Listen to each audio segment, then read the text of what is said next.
Всем доброе утро, друзья.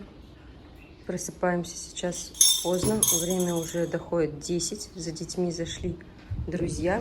Мы только еще позавтракали. Наконец-то у нас каникулы, выходные. Дети одеваются на улицу. Ну, а я же наконец-то закончила клип. Подарок для детей от всех родителей 11 классов.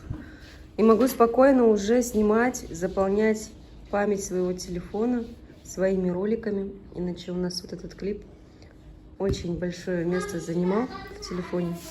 Наконец-то я его доделала, друзья. Наконец-то. Вчера доделала. Вот, скоро будет выпускной. Будем показывать этот клип со всеми родителями и детям. То есть это наш подарок. Вот. Дети молочко с утра выпили. Сейчас я собираюсь за продуктами. Хорошо, одевай, солнышко.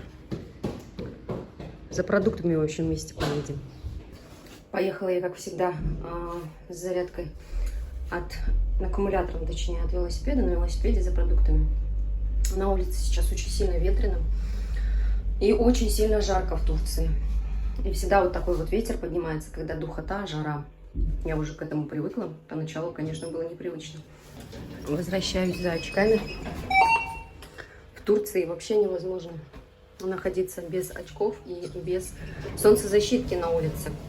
Поэтому это самые такие два самых нужных, не знаю, вещей, да, для Турции. Это вот очки, наличие очков и наличие солнцезащитки. Иначе сгоришь, покроешься веснушками или пигментными пятнами. Ну, а без очков вообще на улице не выйти, глаза не открыть. Для тех, кто на канале впервые, хочу сказать, что мы уже 4 года живем в Турции. А у нас 3 детей, мы переехали сюда с 3 детьми. Здесь проживаем, работаем. Муж работает на атомной станции, которая строится совместно Россия и Турция. Вот. 3 детей у нас учатся здесь. Учились, точнее. Сейчас у нас каникулы. Дети у нас учились в 1 классе в турецком. Здесь с 6 лет учеба начинается. То есть им сейчас 7 лет, они закончили 1 класс. Старший закончил у нас 11 класс в русскоговорящей школе. Вот, точнее, русская школа. Она специально здесь построена для работников этой станции. Детей же мы решили отдать в турецкую школу. Езжу я вот на таком электровелосипеде. Покупала здесь в Турции за 15 тысяч лир. Сейчас, наверное, дороже уже стоит. Вот. Сейчас буду, ехать за продуктами вместе с вами, рассказывать. Вообще, о наболевшем немножко хочу рассказать как раз-таки по поводу того, куда они сейчас поступают, да, то есть куда мы планируем, да, детей отдавать, потому что вот младшие у нас двойняшки, они собираются в частную школу, потому что мы были в государственной школе, и это тоже моя больная тема. Сейчас буду рассказывать. Для начала приехала в Мигрос. Хочу купить мясо. Я здесь обычно всегда мясо покупаю. Здесь у нас вот напротив Мигроса есть центральная школа Гёксу. Мы в нее хотели пойти. 1 класс с детьми в государственную школу, но, к сожалению, здесь все идет от того, какая локация. То есть, если локация ближе к другой школе, то идем в другую школу. Поэтому мы рядом с домом ходили в школу. Сейчас оттуда детей забрали, то есть каникулы, и будем в частную поступать. Вот, идемте за мясом. Смотрите, черешня сейчас вовсю продается. Везде. Сколько стоит, интересно? Цену не вижу. Пока дети гуляют, я тут приехала за продуктами. Так, посмотрим, что по ценам мяса. Так, на фарш 699 стоит. А так вот мякоть 959, 989. Сейчас, наверное, возьму на фаршик что-нибудь из этого. То есть обычно фарш всегда из этого крутит. Но я беру отдельно всегда повыше цену, чтобы было посвежее. Потому что здесь всегда какие-то остатки. Вот. Пока идет мясник, пока его жду, хочу сказать, что вот у меня получается старший сын, он 11 класс закончил, сейчас будет поступать в институт. Поэтому у нас сейчас, конечно, головняк в плане того, куда его отдать. Мы, конечно, уже через агента поступаем, даже поступили, нас приняли в один институт, но он находится не там, где мы планировали. Вот. Это я все, конечно, расскажу отдельно в своем другом ролике, прям конкретно по поводу детей. Сегодня так, чисто о быте, о том, что наболело, хочу рассказать. Давно не выходила, не делала видеоролик, не выходила в эфир, поэтому сегодня немножко с вами поболтаем. Походим по магазинам. Сейчас увидите, что я обычно покупаю. Это у меня всегда вот такой схема, план моих действий, когда я хожу по продуктам. Сначала за мясом заезжаю в Мигрос. Вышло это у меня на 1000 лир. Килограмм 200 грамм. Здесь еще, конечно, есть такая колбаса. Вкусная. Сейчас я покажу. Начала тоже я ее покупать. Сейчас. Вот, смотрите, прям пишут. Русоноская. Но цена 235. Вот есть побольше. 300. Подождите, это не то. Была побольше, она стоила 399. Вот, ее не осталось. Ну, такая же, просто побольше. Но покажу альтернативу, которую покупаю я в шоке попозже. Заехала в лавку, покупаю помидоры, купила здесь хлеб. Так, помидоры стоят 35 лир. В лавке купила еще салат айсберг.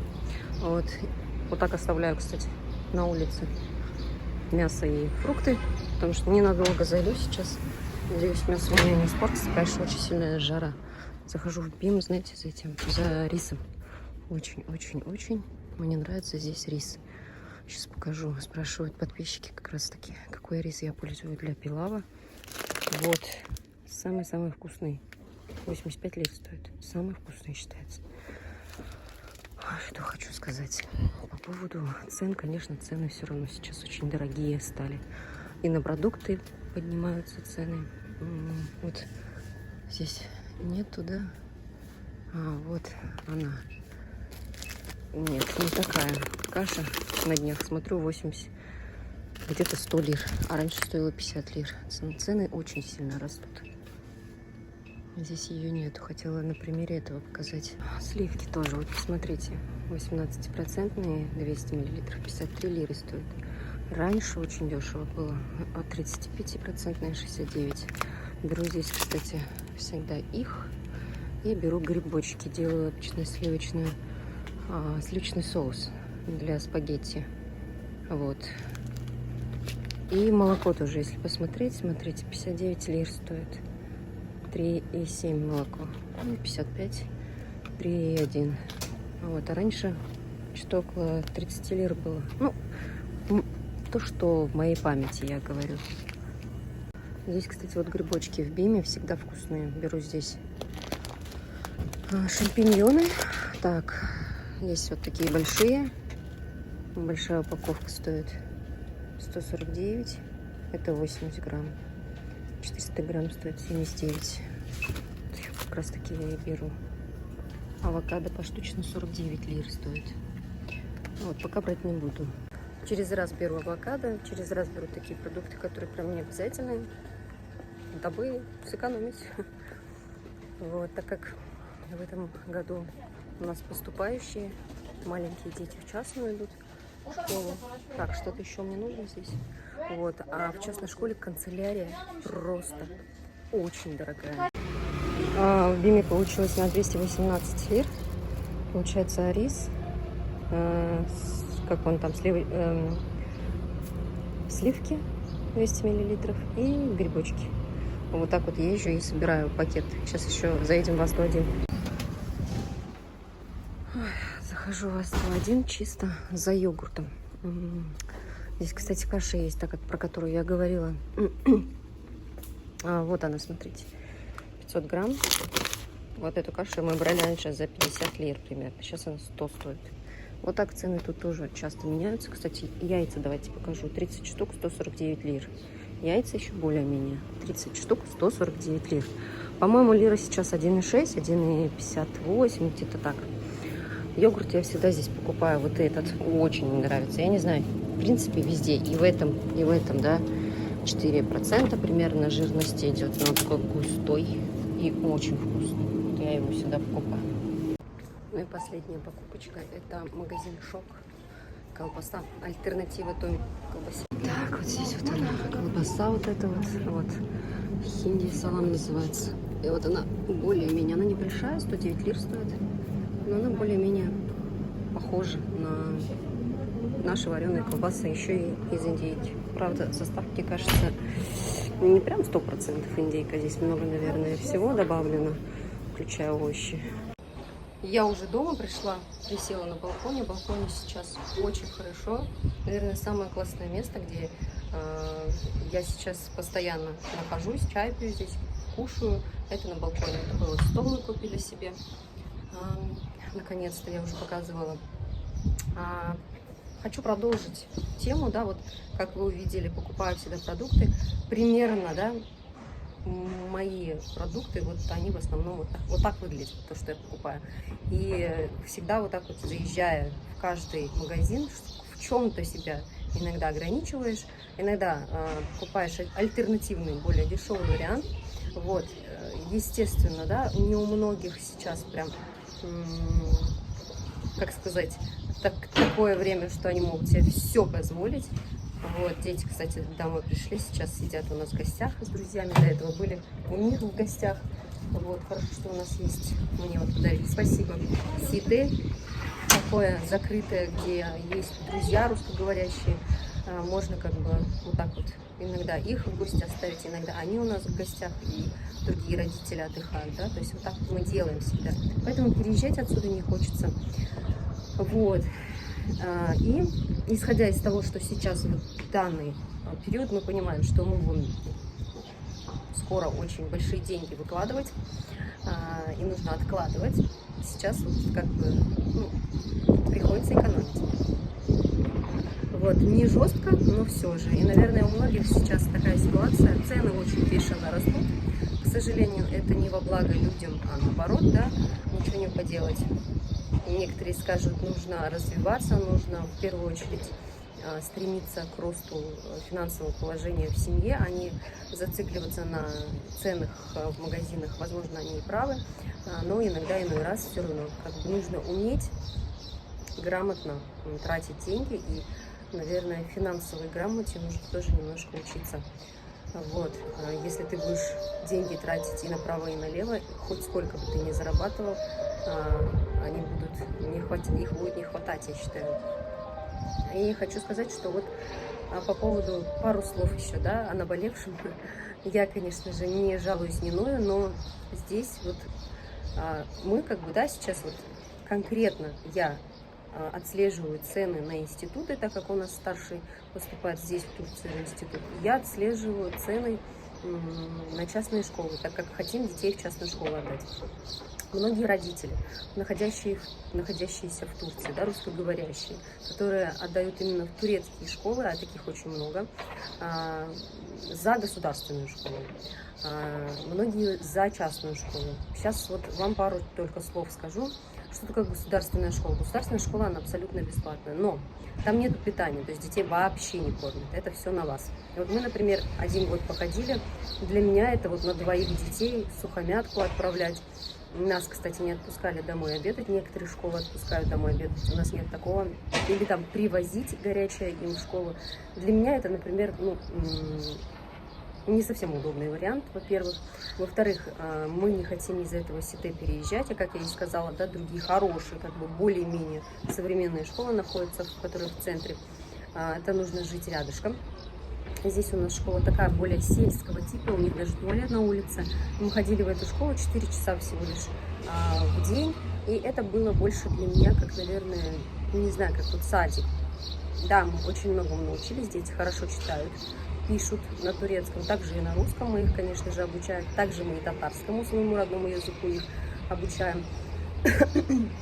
Вот, все это, конечно же, дома сейчас, вот на каникулах я с ним всегда занимаюсь, но, не отходя от темы, хотела сказать, что многие говорят, что государственная школа, они бесплатные, поэтому детей отдают в государственную школу. Говорят, что здесь, в Турции, но на самом деле так оно и устроено. Например, сейчас в институты, вот отдаю старшего сына, котируются государственные институты. Школы же в этом плане немножко отличаются. Многие говорят, что в школах специалисты лучше, чем в частной школе.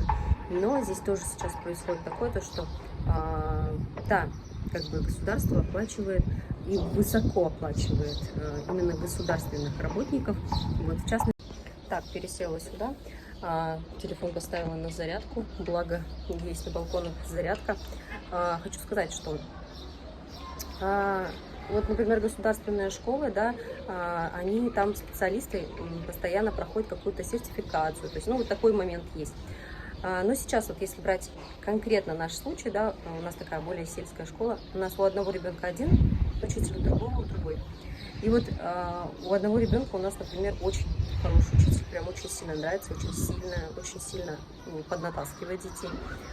Сама очень приятно. Но у второй, например, у дочки, ну, она и не любит особо учиться. Ну, и я вижу результат за этот год, да, то, что у меня сын очень сильно, он тоже не прям вау хотел как учиться, сейчас он садится сам турецкий читает, то есть, да, и это очень много еще и от учителя зависит. То есть, а у второй, получается, изначально, да, немножко было мало, как сказать, и учитель сам по себе, да, то есть, то заболеет, вот сейчас декрет ушел, нет учителя, учитель был временный, который не заинтересован особо детьми, да, он их не знает, то есть, ну, как-то вот такое вот отношение, и я вижу, что это несерьезно, вот, повторять не хотим, переезжать из этого СИТ, да, чтобы отдавать детей в центр, но там тоже проблема такая, то, что вот, например, от нас ушли знакомые тоже с русскоговорящим ребенком туда в центр, в хорошую школу, очень, говорит, много детей в классе, очень, там больше 30, и там, говорит, настолько громко, здесь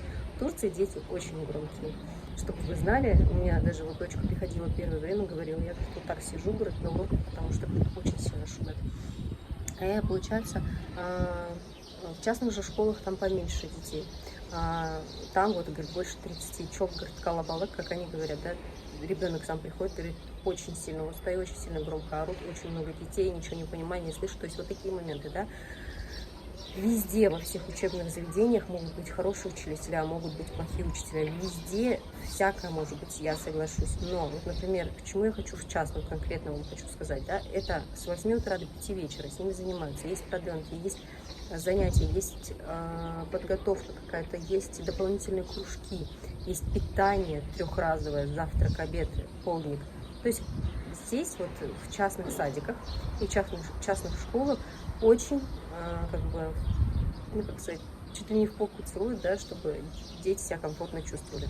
Да, при этом, может быть, немножко страдает, может пострадать, но это очень сильно от учителя зависит, еще раз повторяю, именно вот обучение, образование, да, получение образования. Но тот момент, что канцелярия стоит очень дорого, вот сейчас узнаю в частных школах, меня, конечно, тоже поражает просто. Сейчас вам скажу, озвучу. Например, канцелярия стоит вот на одного ребенка, вот в одной школе я узнала, 35 тысяч лир. На минуточку, 35 тысяч лир. Это просто вот сразу на год вперед отдаешь за книжки. Это в одной школе. То есть, если на двоих, нам отдавать 60 тысяч лир. И это не оплачивает организация у нас. Хотя, как бы, саму учебу оплачивает в частных школах. Далее, в другой частной школе, которую очень хвалят, 65 тысяч лир на одного ребенка. На двоих 130. Что это за цены? Там, то есть, там было 35, на двоих 70, а здесь 65, на двоих 130. Примерно по стоимости обучения в месяц, в той, где канцелярия 35, примерно также в месяц 35 выходит обучение. Но это, конечно, оплачивается организацией, но, например, питание в месяц 7 тысяч лир. Оно, например, у нас как бы частично оплачивается. То есть вот такие вот цены, и нужно, конечно, очень сильно сейчас думать, поэтому я постоянно говорю, повторяюсь, что сейчас мы стараемся экономить, никакой отель, если мы каждый год ездили в какой-то отель, постоянно куда-то путешествовали. Да, в скором времени мы, конечно, хотим съездить в Анталию, попутешествовать, заехать в Безикашу нашу, где у нас квартира, да, где мы жили 1,5 года. Вот, без этого уж не получится, какое-то такое эконом-путешествие будет, я вам это расскажу. Но вот по поводу прям шиковать, конечно, нет, в этом году нет.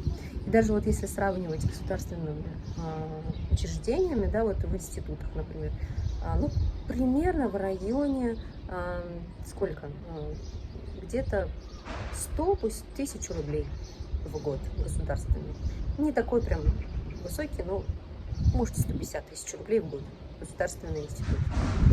Если сравнить это с детским частным, с частной школой, то это прям такая ощутимая разница, и настолько вот, ну, как бы цены загибают, я считаю. Вот. Ну, поэтому пока думаем, куда отдать, поэтому я прям конкретное видеоролик не спешу вам записывать. Почему? Потому что, ну, пока еще не знаем точно, куда мы идем. А так сижу на балконе, такой прям ветерок. Наверху вот прохладный ветерок. Вот сейчас я ездила, хоть и на велосипеде в магазин, и там прям такая жара, такой духан уже, да, начинается. А здесь на балконе почему-то прям прохладно, хорошо. Но я уже включаю кондиционеры дома, потому что дом быстро нагревается. Сейчас как раз кушать готовить детям и включать кондиционер. Почему? Потому что когда готовишь кушать, уже невыносимо без кондиционера. А так вот обычно я всегда на балконе. То есть какой-то отдых, перерыв у меня всегда проходит на балконе, потому что здесь прям хорошо. Пока что. И вот на этом, наверное, я буду завершать этот ролик. Примерно вот сейчас такая ситуация, такая обстановка у нас. Пишите свои комментарии. Понимаю, что очень много, наверное, будут разных у людей насчет этого мнения. Да? Пишите свое мнение. Мне все ваши комментарии интересно читать.